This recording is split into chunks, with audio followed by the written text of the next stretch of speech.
Saludos, estimados estudiantes, un gozo para mí como profesor de esta materia de Historia Eclesiástica 2, estar sirviéndole durante estas semanas. Es un gozo muy grande, hermanos, de poder servir a hermanos de diferentes países, poder apoyarles en su preparación ministerial, en su avance, hermanos.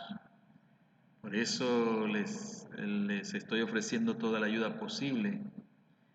Yo sé que a veces se presentan dificultades para la realización de las tareas, hay inconvenientes de última hora.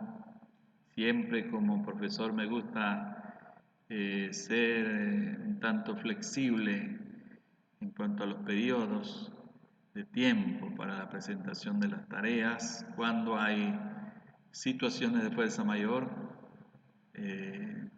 sé entender, mis hermanos, así que con toda confianza sigamos trabajando como venimos trabajando estas 2 semanas. Cualquier inconveniente que se les presente, cualquier situación de contingencia que les impida realizar una tarea o hacer alguna participación, mis hermanos, por favor comunicarme para poder apoyarles, ¿verdad? Esto no quiere decir que se van a descuidar con la puntualidad, sino que es para aquellos casos donde se presentan dificultades. Así que, bueno, tienen ese apoyo allí de mi parte. Espero que estén siendo bendecidos, hermanos, en estos días, estén disfrutando de las bendiciones del Señor y continuamos con nuestro tiempo de aprendizaje. Continuamos y esta semana pues tenemos otro tema muy interesante que es sobre el movimiento pietista. Ya hemos estudiado la primera semana el movimiento de la Reforma Protestante. Ha sido también un tiempo muy especial el que hemos tenido al estudiar todos esos personajes tan relevantes para la historia del cristianismo, especialmente el personaje de Martín Lutero, la persona de Martín Lutero, ¿no? Lo que él significó. También Juan Calvino. Entiendo que Lutero y Calvino están allí, hermanos, en un mismo nivel de importancia, ¿no? Por el aporte que los dos hicieron al desarrollo de la iglesia, a la reforma de la iglesia. Muy bien, entonces, luego la segunda semana estudiamos el movimiento católico, ¿no? También ha sido un estudio bastante importante, porque hemos visto cómo los católicos, la Iglesia Católica, también tuvo su aporte, ¿no? Fundamentalmente al desarrollo de las misiones, ¿no? A pesar de todas las cosas negativas que están involucradas en ese avance misionero de la Iglesia, se entiende que ha sido un aporte significativo dentro de la historia del cristianismo, que fueron las misiones católicas, ¿no? Y también los aportes que la teología de la Iglesia Católica ha hecho a la teología cristiana en general. Hay muchos aportes importantes que ha hecho la Iglesia Católica. Me ha resultado interesante, hermanos, que algunos en su tarea de la biografía han tomado algunos personajes del campo católico y realmente ha sido muy interesante leer esas biografías y ver el aporte que también desde el catolicismo se ha hecho al desarrollo de la fe, a la extensión del cristianismo en muchos países, especialmente cuanto a estas biografías me refiero, fueron personas que trabajaron acá en América Latina, mayormente. Bien, entonces, hermanos, esta semana vamos a estudiar otro movimiento importantísimo que es el movimiento pietista. Movimiento pietista. Movimiento muy importante para nosotros porque es un movimiento precursor, ¿verdad?, del movimiento wesleyano. El movimiento wesleyano toma tiene mucha influencia, recibe mucha influencia del movimiento pietista. ¿Qué fue el movimiento pietista? Si han tenido la oportunidad de leer ya el módulo, seguramente, cuando ya vean el video, algunos primero tienen la lectura, luego ven el video del profesor, bueno, dependiendo de cómo lo hagan, y seguramente ya algunos han tenido o tienen conocimiento acerca de estas cosas, porque también hay otros cursos del bachillerato en teología que se refieren a estos temas, ¿no? Entonces seguramente ya conocen algo, la mayoría, en cuanto a estos movimientos. El movimiento pietista fue un movimiento renovador también, pero dentro de la iglesia luterana alemana, ¿no? Ahí comienza el movimiento pietista. La palabra pietista hace referencia a la piedad. Este movimiento, sus fundadores, Philipp Jakob Spinner y Hermann Francke, son los dos principales personajes que se tienen como fundadores de este movimiento pietista. Estos dos personajes, estos dos hermanos, tenían una inquietud muy grande en el seno de la iglesia luterana, debido a que la iglesia luterana estaba enfrascada en un debate académico con la iglesia católica y también con el calvinismo. Entonces había un debate de ideas en cuanto a las doctrinas cristianas, en cuanto a las formulaciones teológicas. Y allí estaban enfrascados, hermanos, luteranos, calvinistas, católicos, estaban enfrascados en ese toma y dame en cuanto a las definiciones doctrinales, definiciones teológicas. Entonces la fe, la religión se había hecho muy intelectual, muy académica, muy fría, muy ritualista, y es donde surge el movimiento pietista, ¿no? Estos hermanos que les he mencionado fundaron lo que se llamó asambleas piadosas. El término en el latín que usaban era collegia pietatis, que significa asambleas piadosas o escuelas de piedad. Y estos grupos, que ellos fundaron grupos pequeños, era principalmente para estudiar la Biblia, para orar, para tener comunión en esos pequeños grupos, pero fundamentalmente era para leer la Biblia, para estudiar la Biblia. Y una característica de estas asambleas piadosas era que le daban lugar o participación a los laicos. Entonces el movimiento pietista fue un movimiento que empoderó a los laicos, ¿no? Preparó a los laicos y luego se convirtió en un movimiento misionero, un movimiento muy influyente. Y dentro de la historia del cristianismo, entonces este movimiento es antecesor, precursor, prepara el camino para el avivamiento wesleyano, por toda la influencia que este movimiento pietista tuvo en la sociedad y por la influencia que tuvo en líderes religiosos que luego marcaron el rumbo, como fueron Juan Wesley, Carlos Wesley, Jorge Whitefield y otros en ese tiempo, ¿no? Estamos hablando del surgimiento de del movimiento pietista en el siglo XVII. Y allí entonces, luego a principios, en la primera parte del siglo XVIII, tenemos entonces el surgimiento del movimiento wesleyano,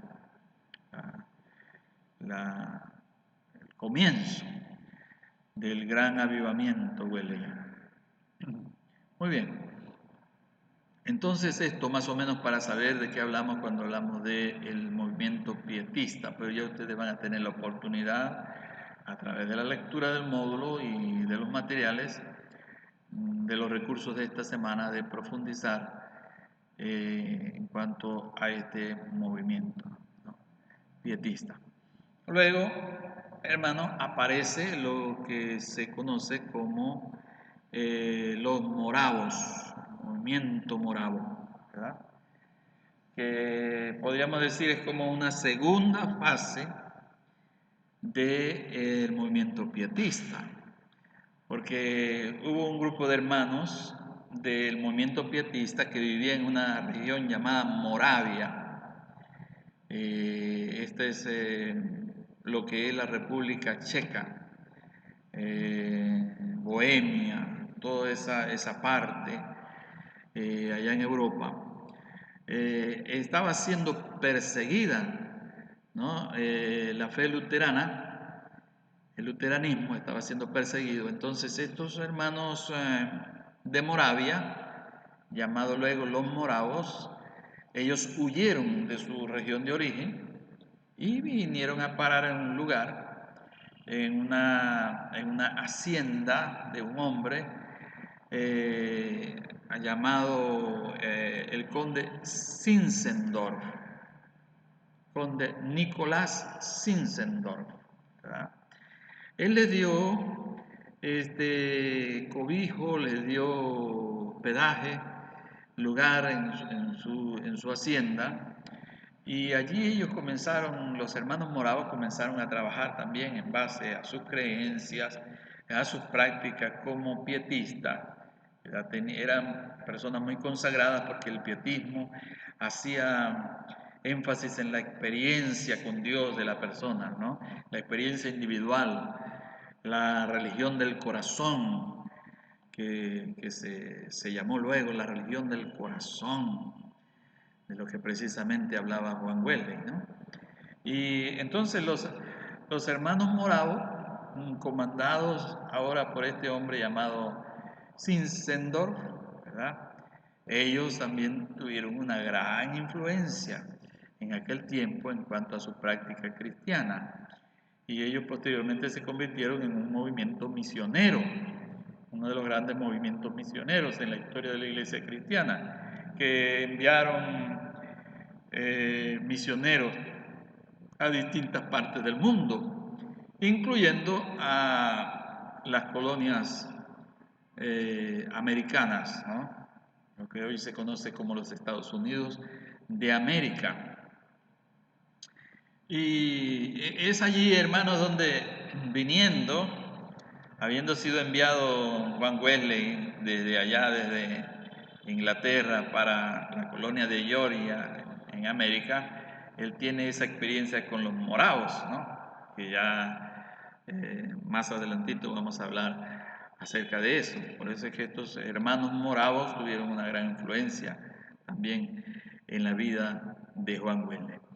Pero vamos a dejar hasta allí los hermanos moravos por ahora, ¿verdad? Entonces tenemos, en primer lugar, más o menos para llevar el orden, ¿no?, de los temas importantes de esta semana, el origen, la aparición y desarrollo del movimiento pietista. Luego tenemos los hermanos moravos, ¿verdad? Y luego, entonces, hace aparición en escena los hermanos Wesley, Juan y Carlos Wesley. Y posteriormente aparece Jorge Whitefield, ¿no? Ya también vamos a estar hablando de Jorge Whitefield. ¿Quiénes eran Juan y Carlos Wesley? Bueno, estos dos jóvenes formaban parte de una familia pastoral. El papá de ellos, llamado Samuel Wesley, y la mamá, llamada Susana, ¿verdad? Que es una mujer también sumamente admirable, Susana Wesley, ¿no? El papá de Juan y Carlos Wesley fue un ministro, ¿verdad? Un clérigo anglicano, y él pues tenía a su cargo una parroquia, que fue donde estos jóvenes crecieron, ¿no? Susana Wesley tuvo 19 hijos, de los cuales solamente sobrevivieron 10, entre los cuales se cuenta a Juan y a Carlos Wesley, porque los otros 9 parece que en ese tiempo había muchas enfermedades que no eran fáciles de curar, había muchas pestes en la sociedad a causa de las condiciones en que se vivía, y las familias perdían muchos hijos, muchísimos hijos. Algunas familias tenían una cantidad de hijos y solamente les sobrevivía 1 o 2 hijos, ¿no? Era difícil criar un niño en aquellos tiempos. Bueno, es interesante, hermano, la infancia de estos jóvenes, Juan y Carlos Wesley, que son los que nos atañen a nosotros, ¿verdad? Estos dos jovencitos, pues se prepararon en el ministerio, estudiaron también para seguir las huellas o las pisadas de su papá, de su padre, Samuel Wesley. Fue una familia que pasó muchas necesidades económicas. Yo recuerdo, hermanos, haber leído en alguna oportunidad muchos detalles de la vida de esta familia, y también leí, no sé si ustedes seguramente habrán leído algunos, que fue una familia que pasaron por muchas carencias, y Samuel Wesley tuvo muchas deudas, en oportunidades aún fue llevado ante la justicia a causa de las deudas que tenía, pero no era porque no quería pagar, era por la situación en que se vivía en aquel tiempo, ¿no? Una situación bastante precaria, bastante difícil. Eh, pero lo interesante, hermanos, es la crianza de estos niños fue muy disciplinada, ¿no? Solamente ellos, sino sus otros 8 hermanos fueron criados con una disciplina grande por su mamá, Susana, mayormente, que fue una maestra, ella les enseñaba en casa. Y también recuerdo haber leído que estos niños aprendían varios idiomas en su pequeña infancia, ¿no? Ya en sus primeros años de vida, ya Juan Wesley, Carlos Wesley sabían varios idiomas, el griego, el latín y otros idiomas importantes, ya ellos dominaban, porque su mamá era una educadora y tenía también una disciplina muy fuerte en la casa. Les criaba de manera que ellos se respetaban entre ellos. Eh, Al momento de dirigirse la palabra unos a otros, se llamaban hermanos, primeramente.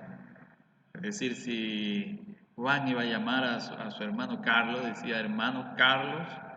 Así se dirigían desde niños, ¿verdad? Con mucho respeto. A pesar entonces de las carencias, de las dificultades que tuvieron, hermanos, fueron educados y mayormente en la palabra de Dios, y allí se cumple ese hermoso proverbio, ¿no? Si no me equivoco, Proverbio 22:6, ¿no?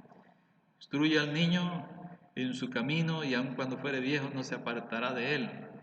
En estos jóvenes se cumple, en esta familia, ¿no?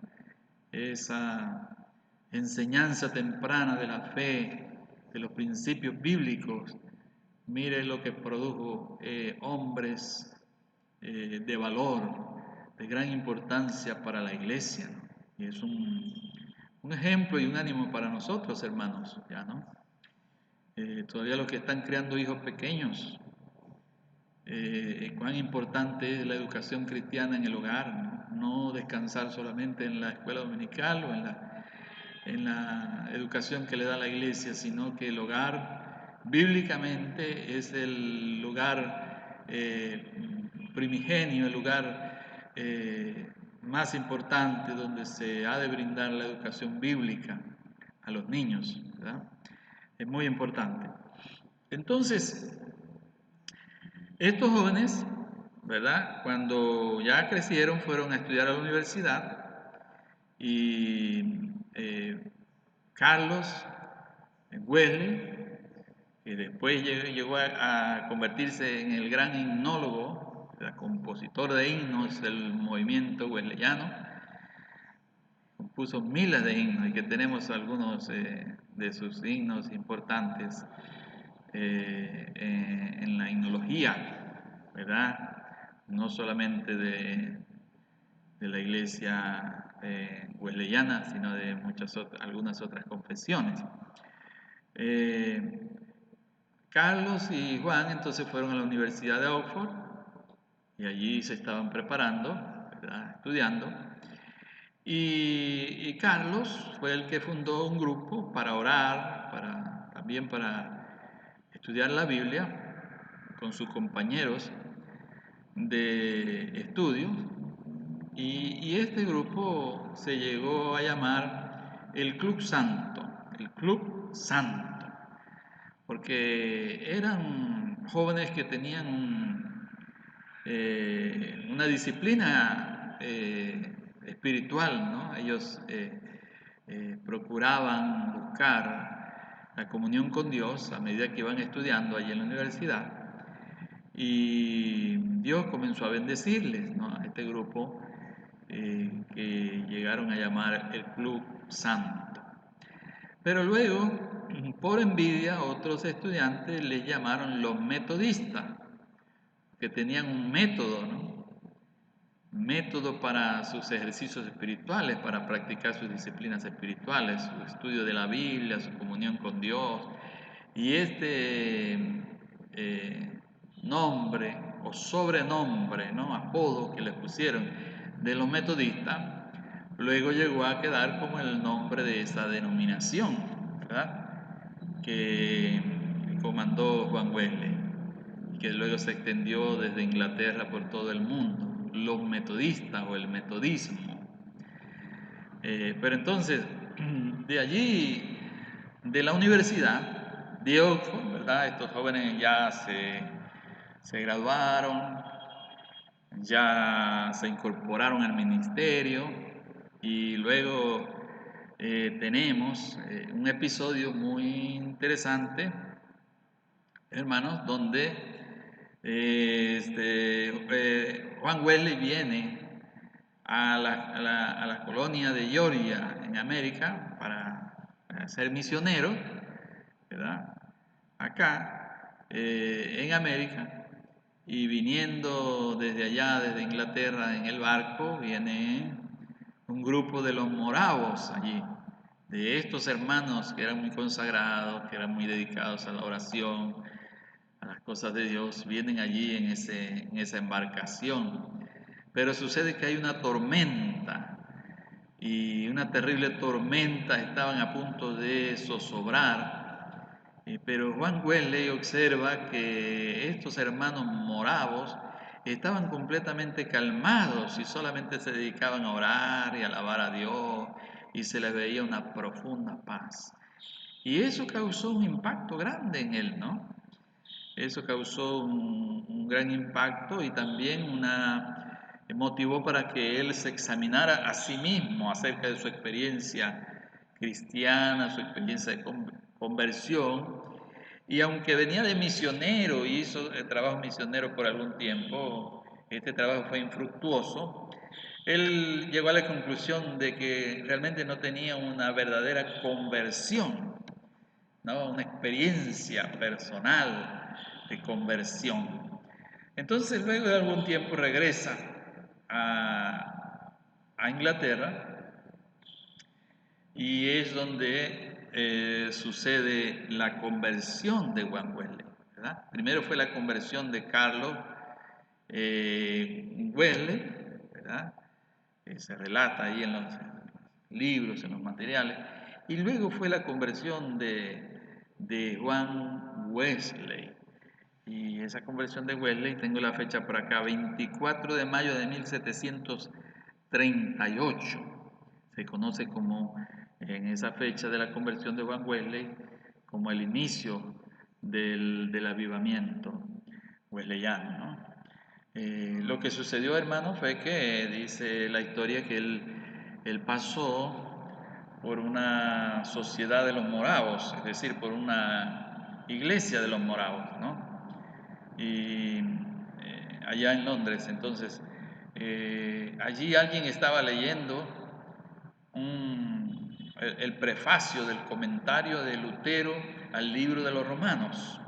Alguien lo estaba leyendo y Juan Wesley iba pasando por el frente de la sociedad morava. Y dice, cuando escuchó la lectura, ¿verdad? Solamente de oír aquella lectura y luego él se sintió impulsado a entrar, escuchando la lectura, dice que sintió un fuego en su corazón, ¿verdad? Es decir, la palabra de Dios y los comentarios que hacía Lutero al libro de Romanos, solamente el prefacio de su comentario, eso fue tan impactante, ¿verdad? Fue el desencadenante de la experiencia de conversión de Juan Wesley. Y entonces allí él dice que ese calor en su corazón fue la evidencia, ¿verdad?, de su rendimiento a Dios, su rendimiento al Espíritu Santo. Es una experiencia muy hermosa que él sigue contando en sus escritos, ¿no? Así como Pablo contaba su experiencia de conversión, su encuentro con Cristo en el camino hacia Damasco y testificaba.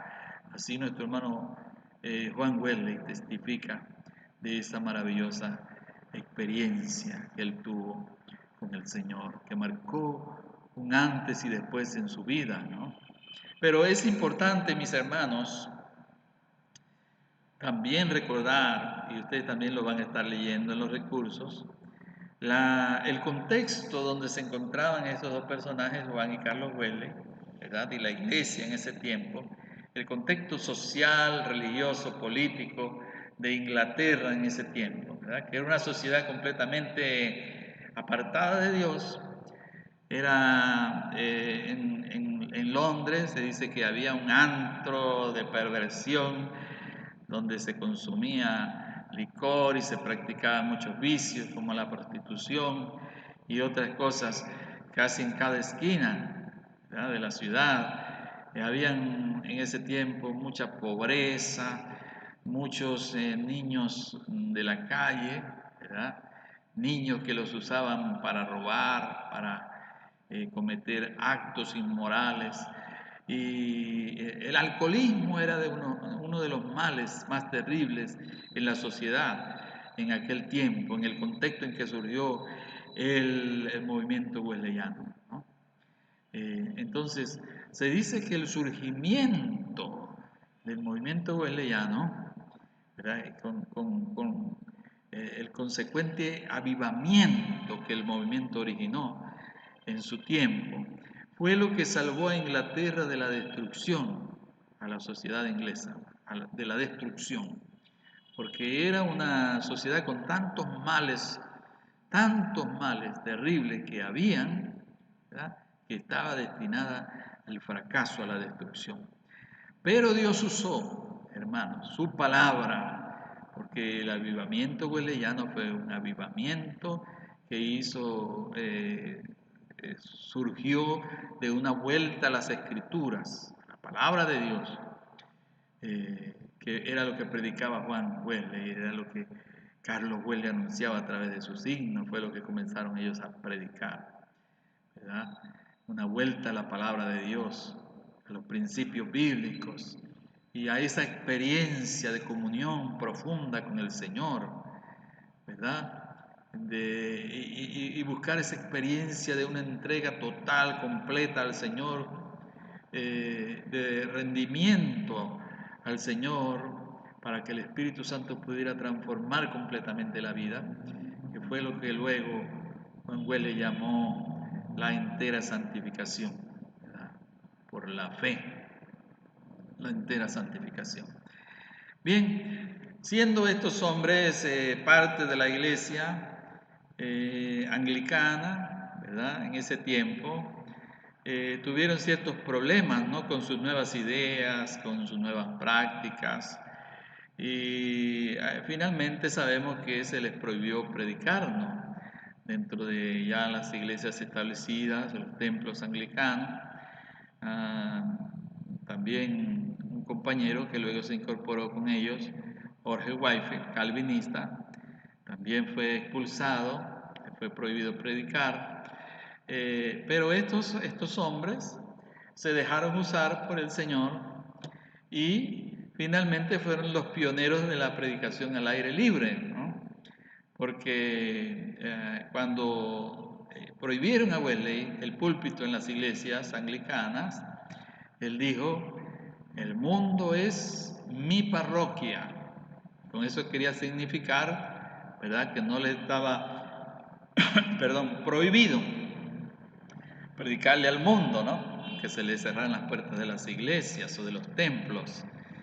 Entonces, ellos comenzaron a predicar a las masas, a los pobres, a las masas populares, y se iban a las minas, ¿no?